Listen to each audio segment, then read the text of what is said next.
20,000 career points, 7-time All-Star, played with a handful of legends.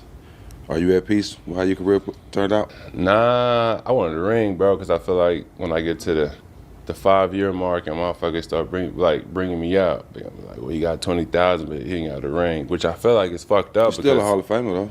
I feel like I am, but You I'm are. biased, you know what I'm saying? We're all biased for you. What you mean? Yeah, You put the work in for Any sure. motherfucker with eyes.